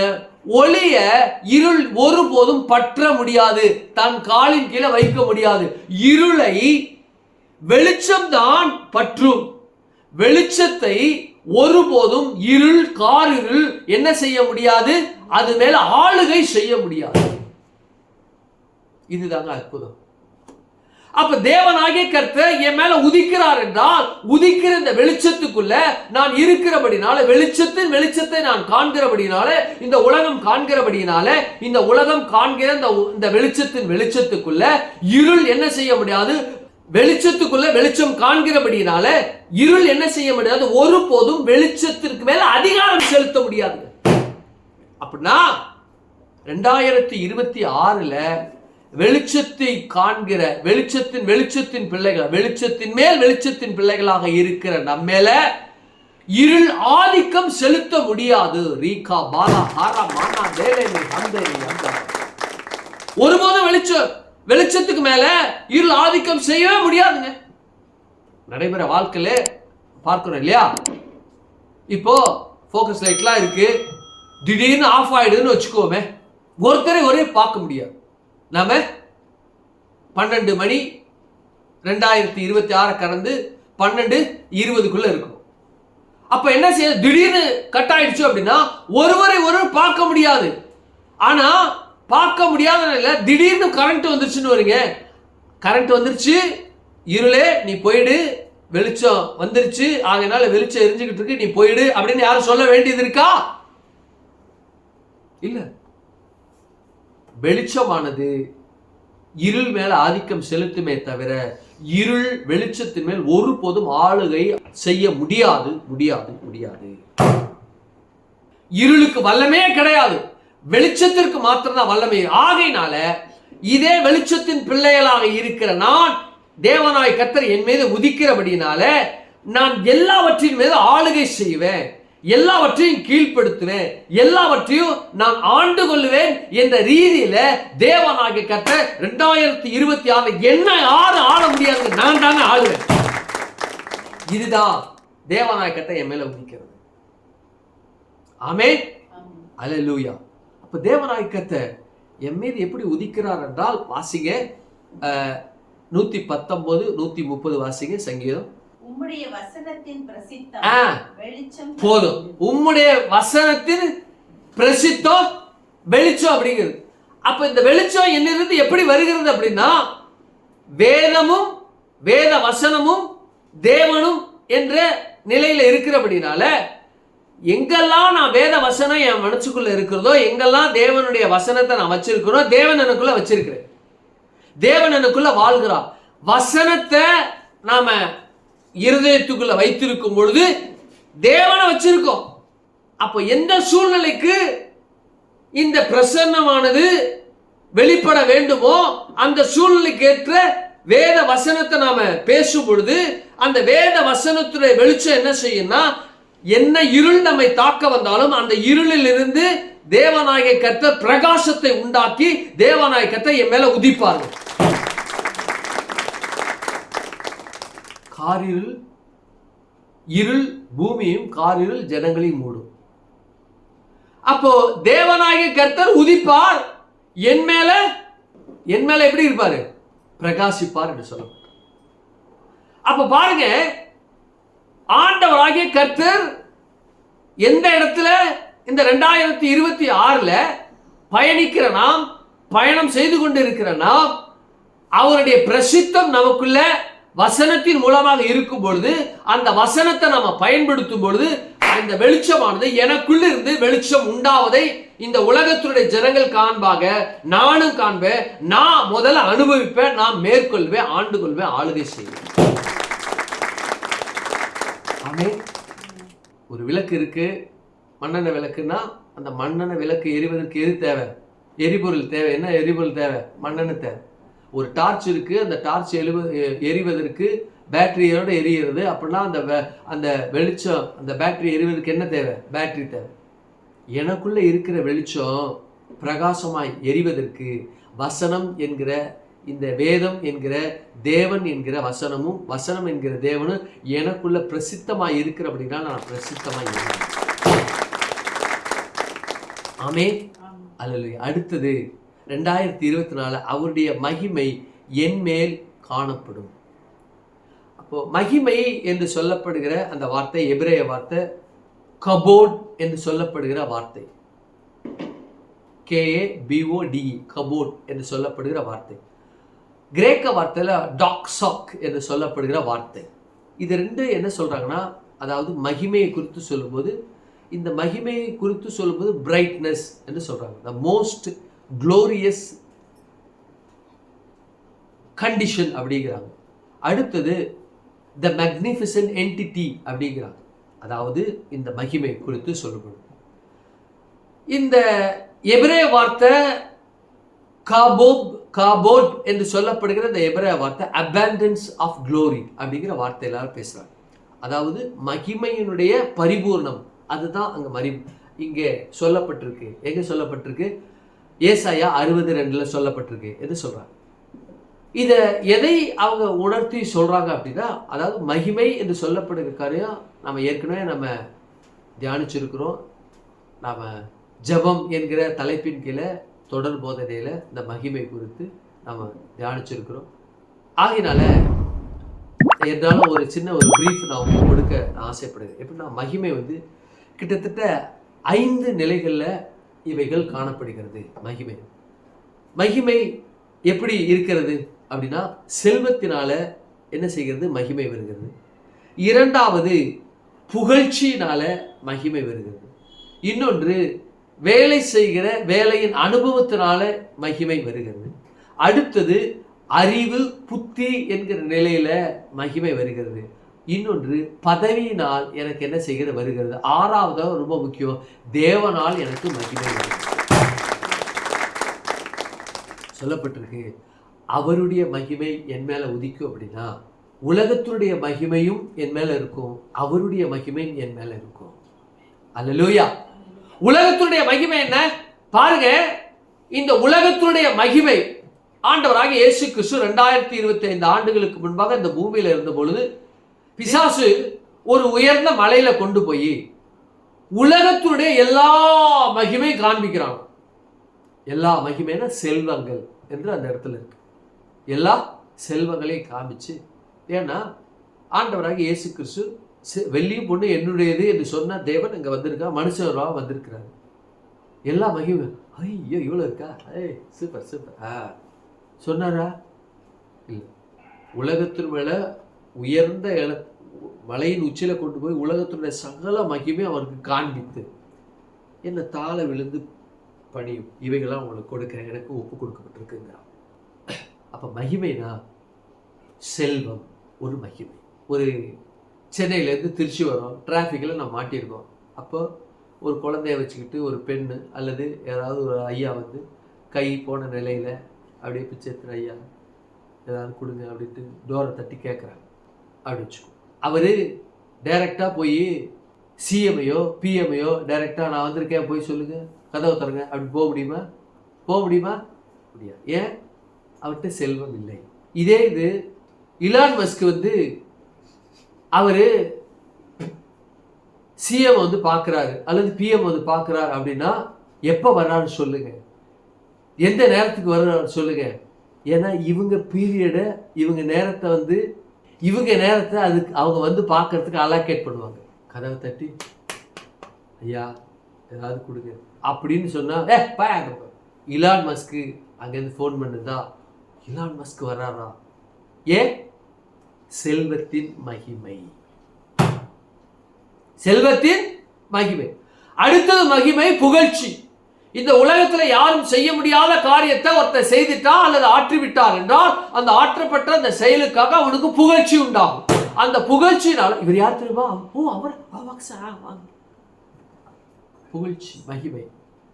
இரண்டாவது, யாருமே செய்ய முடியாத ஒரு காரியத்தை ஒருத்தர் செய்கிறாரு. அந்த செய்யப்படுகிற அந்த காரியத்தை அந்த மனுஷன் இவர் அனுபவத்தினால தாங்க முடிஞ்சிச்சு, யாராலையும் முடியாது, எந்த மனுஷனாலையும் முடியாது, இவர் அனுபவம் தாங்க. ஓ சார் எவ்வளவு வருஷம் சார் உங்களுக்கு அனுபவம்? எங்களுக்கு 25 வருஷங்க. கற்றுக் கொடுங்க. அவங்களை என்ன செய்வோம்? அவருக்கு அது ஒரு மகிமை. அடுத்தது புத்தி அறிவு. நமக்கு எல்லாம் தெரியும், நல்லா படிக்கணும், படித்தாதான் நமக்கு மகிமை உண்டாகும். படிக்காத மக்கு பிளஸ் 3 அவனை மதிப்பாங்களா? மதிக்கவே மாட்டாங்க. மதிக்க மாட்டாங்க. அப்போ 2024 அவருடைய மகிமை என் மேல உதிக்குன்னா இந்த 2024 ஞானம் அறிவு என்கிற அந்த காரியத்தினால தேவனாகிய கர்த்தர் எந்த மனுஷருக்குள்ள எனக்குள்ள தேவனாகிய கர்த்தர் என்ன செய்வார்னா அந்த மகிமையினால என்ன நிரப்புவார். அப்ப அறிவு அனுபவம் புகழ்ச்சி செல்வத்தினால அந்த மகிமையினால என்ன நிரப்புவார். அடுத்தது பதவி. தெரியும்ல, பதவி தெரியும்ல. ஏதாவது ஒரு இடத்துக்கு போகிறோம் அப்படின்னா அந்த இடத்துல காரியத்தை சாதிக்கணும் அப்படின்னா கியூவில் போயா வந்துட்டார். அங்கேருந்து பெரிய மினிஸ்டர் மாதிரி. என்னது பெரிய மினிஸ்டர் மாதிரி? எல்லாம் கியூவில் நிற்க, நீ பாட்டுக்கு வட நேராக வர்ற போயா. இதே இது உயர் பதவியில் இருக்கிற சீஃப் மினிஸ்டரோ அல்லது கவர்னரோ அப்படி வந்தா ஐயா வாங்க லைன்ல நிக்கிறவன தள்ளி போயா, லைன் இல்ல அப்புறம் வா அப்படி கூட விரட்டி விடுவாங்க பாதுகாப்புக்கு. சிஎம் இன்னும் கொஞ்சம் நேரத்தில் 10 நிமிஷத்தில் வர போறாரு. நிற்கிற கூட்டம், வரிசையில் நிற்கிற கூட்டத்தை எங்கேயாவது கொண்டு போய் தனியாக ஒரு இடத்துல வச்சு வருஷப்படி ஒரு டோக்கன் கொடுத்து வரவி, ஐயா போன பிறகு வந்துட்டு போன பிறகு அவங்கள மறுபடியும் வருஷப்படுத்துன்னு சொல்லிட்டு என்ன செய்வாங்க, வரிசையில் நிற்கிறவங்க கூட கலைச்சிருவாங்க. என்னது பதவி. அப்போ இது உலகத்தினால் உண்டான மகிமை. இந்த உலகத்தினால் உண்டான மகிமையையும் இயேசுவின் இரத்தத்தினால கழுவப்பட்ட தன்னுடைய பிள்ளைகளுக்கு தேவனாய் கர்த்தர் கொடுக்கின்ற காரியங்கள். ஆமென், அல்லேலூயா. அடுத்தது, இந்த உலகம் பெற்றிராத, இந்த உலகம் அடைந்திராத, இந்த உலகம் அனுபவித்திராத, இந்த உலகம் இதுவரைக்கும் கண்டிராத ஒரு செயலை 2026 தேவனுடைய பிள்ளைகளுக்குள்ள அவர் அதை கொடுத்து, இந்த பிள்ளைகள் எல்லாம் இந்த உலகம் ஆச்சரியப்படத்தக்கதாக தேவனாய் கர்த்தர் நடப்பிக்கிற காரியம் என்னவென்றால், இந்த தேவனாய் கர்த்தர் தன்னுடைய மகிமை அவர்களுக்கு கொடுத்து இந்த இயற்கைக்கு மேற்பட்ட அதிசயங்களும் அற்புதங்களையும் நடப்பிக்கின்ற காரியத்தை இந்த ஜனங்களுக்குள்ள அல்லது தன்னை நம்புகிற அல்லது தன்னுடைய இரத்தத்தினால கழுவப்பட்ட பிள்ளைகளுக்கு தேவனாய் கர்த்தர் அவருடைய மகிமை அவர்கள் மேல என்ன செய்வார், காணப்படும்னா அந்த மகிமை அவன் காணப்படுறதுனால இயற்கைக்கு மேற்பட்ட அதிசயங்களை அவங்க செய்வாங்க. மாற்றுக்கத்தே கிடையாதுங்க. என் மேல உதிப்பாரு, அவருடைய மகிமை என் மேல காணப்படும் 2024. அப்படிப்பட்ட சூழ்நிலையில இந்த பூமியில நான் இருக்கிறேன். ஆமென், அல்லேலூயா. பழைய ஏற்பாட்டு காலத்துல பாத்தீங்க அப்படின்னா இந்த மகிமையானது பல நிலைகள்ல பல வழிகள்ல பழைய ஏற்பாட்டு காலத்துல பேசப்பட்டுச்சு இல்லையா? பழைய ஏற்பாட்டு காலத்துல எப்ப பேசப்பட்டுச்சு? ஆதாம் பாவம் செய்வதற்கு முன்பாக தேவனுடைய மகிமையினால தேவனுடைய மகிமையை ஆடையா தரித்திருந்தான் அப்படின்னு சொல்லப்பட்டிருக்கு. அடுத்தது, இந்த தேவனாகிய கர்த்தர் மோசேக்கு முச்சடியில அவர் அக்னி ஜுவாலையில மகிமையினால வெளிப்பட்டார். மோசே கேட்டா, உங்க முகத்தை எனக்கு காண்பீங்க, என் முகத்தை பார்த்து ஒருவனும் உயிரோட இருக்க முடியாது தம்பி. நான் என்ன செய்யறேன், எனக்குன்ற ஒரு கண்மலை இருக்கு, நாங்க உன்னை கொண்டு போய் என் கரத்தால உன் கண்ணை நான் மூடுறேன், மூடிட்டு என் முன்னாடி உன்னால பார்க்க முடியாது, பின்பாக நான் கடந்து போகிற நீ மகிமையை காண்ப. அடுத்தது, சாலமோன் 1000 காளைகளை பலியிட்டு தேவாலயத்துல பலியிட்டு தேவனை ஆராதித்த போது ஆசாரியர்கள் ஊழியம் செய்யக்கூடாதபடிக்கு தேவனுடைய மகிமை அந்த ஆலயத்தை நிரப்பிற்று. பல இடத்துல வருகிறது. கர்த்தருடைய மகிமையை கண்ட நான் அதமானேன். யார் சொல்றா? ஏசாயா சொல்றா. நிறைய இடத்துல இந்த மகிமையை பல வேளைகள்ல பல நிலைகளை காண்றாங்க. ஆனா பல நிலைகள்ல பல வேளைகளை கண்டாலும் அந்த மகிமை ஒரு குறிப்பிட்ட காலத்திற்கு மாத்திரமே இருந்து, குறிப்பிட்ட நிலைக்கு மாத்திரமே இருந்து காரியத்தை நடப்பித்து அல்லது அந்த மனுஷனுக்குள்ள இருந்து மகிமை கடந்து போயிடும். புதிய ஏற்பாட்டில் தான் கர்த்தருடைய மகிமை என் மேல காணப்படும் என்றால், என் மேல ஜஸ்ட் லைக் தட் காணப்படுவதில்லை, என் மேல நான் மரிக்கும் வரைக்கும், இன்னும் சொல்லப்போனா நித்தியம் வரைக்கும் அந்த மகிமையானது எனக்குள்ள இருந்துகிட்டே இருக்கும்.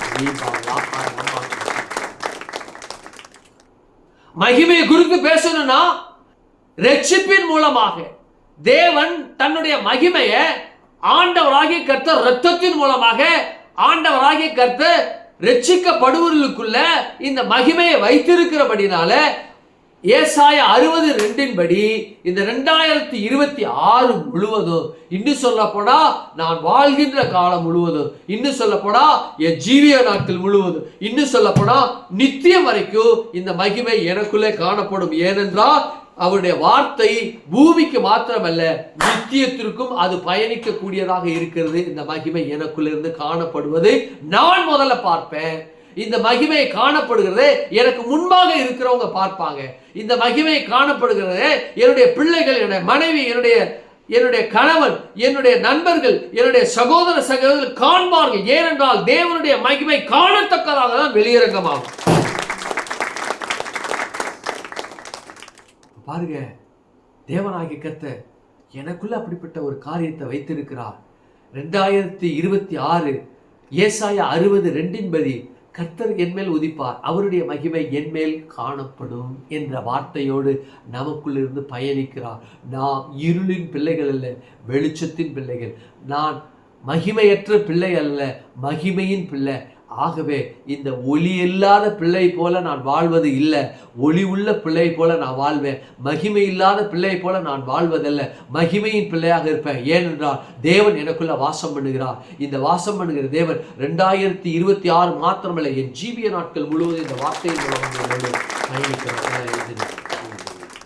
ஓ ராதாலாபா காரா சலாபாரா கரபா. நேசிக்கின்ற எங்கள் பரலோக பிதாவே, குமாரனாகிய நாமத்தினுடைய சமூகத்தில் நாங்கள் வருகிறோம்.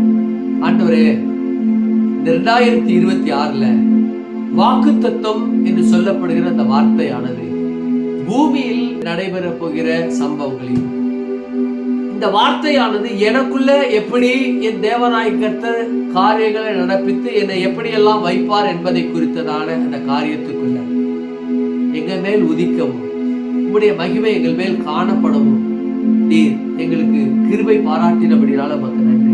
இந்த வார்த்தையினால இந்த 2026 முழுவதும் நாங்கள் பயணிக்க போகிறோம். பிரகாசமும் மகிமையும் அடைந்தவர்களாக இந்த 2024 எங்கள் ஆவி ஆத்மா சரீரம் முழுவதும் பிரகாசமும், எங்க ஆவி ஆத்மா சரீரம் முழுவதும் உங்களுடைய மகிமையை காணப்படவும் நாங்கள் முதலாவதாக அனுபவிக்கவும், எங்களுடைய பிள்ளைகள், எங்களுடைய கணவன், எங்களுடைய மனைவி அனுபவிக்கவும், ஆண்டவரே எங்களுக்கு முன்பாக இருக்கக்கூடிய நெய்பர்ஸ் அதை பார்க்கவும், எங்களுடைய சகோதரர் பார்க்கவும், எங்கள் உறவினர்கள் பார்க்கவும், எங்களுடைய ஜனங்கள் பார்க்கவும் நீ கிரியை செய்தமைக்காம நன்றி. இந்த வார்த்தை கொண்டு எங்களோடு ஆண்டவரே ஒரு புதிய உத்வேகத்தோடு, புதிய ஒரு அனலோடு, புதிய ஒரு சக்தியோடு நாங்கள் கடந்து சென்றதுக்காக நமக்கு நன்றி செலுத்துகிறோம். கரத்தில் ஒப்புக் கொடுக்கிறோம். ஆசீர்வதிங்க, பலப்படுத்துங்க, காத்துக்கொள்ளுங்க. இந்த 2026 இந்த வாக்குத்தத்த வசனத்தின் மூலமாக எங்களோடு ஒவ்வொரு நாளும் பயணிக்கிற அந்த பயணத்திற்காக உமக்கு நன்றி செலுத்துகிறோம். நாங்கள் வீழ்வதல்ல, நாங்கள் ஜெயிக்கிறவர்கள்.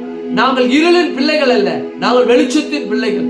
மகிமையற்றவர்கள் அல்ல, நாங்கள் மகிமையின் தேவன் எங்களுக்குள் வாசமாயிரு மகிமையின் பிள்ளைகளாக இருக்கிறபடினால நமக்கு நன்றி செலுத்துகிறோம். கரத்தில் ஒப்புக்கிறோம். நாமத்தை மேம்படுத்தும் இயேசு நாமத்தில் ஜெபிக்கிறோம் ஜீவனுள்ள நல்ல பிதாவே, ஆமென், ஆமென். ஒரு விசேஷித்த புத்தாண்டு காணிக்கை நாம் தேவனுக்கு செலுத்தி தேவனுடைய நாமத்தை நாம மகிமைப்படுத்துவோம். வலைதளங்களை, யூடியூப்ல உலகங்க பார்த்து கொண்டு இருக்கிற ஜனங்கள், நீங்க உங்க காணிக்கை பலிகளால, காணிக்கை ஆராதனையினால, காணிக்கை செலுத்தி ஆராதனை அவருக்கு செலுத்தி அவரை ஆராதிங்க. கர்த்தர் உங்களை ஆசீர்வதிப்பாராக. ஆமென், ஆமென். அது மாத்திரமல்ல, குடும்பமாக, எங்களுடைய சபையின் சார்பாக, எங்களுடைய பிள்ளைகளின் சார்பாக 2026 புத்தாண்டு வாழ்த்துதலை நான் உங்களுக்கு தெரிவிக்கிறேன். கர்த்தர் உங்களை ஆசீர்வதிப்பாராக. ஆமென், ஆமென்.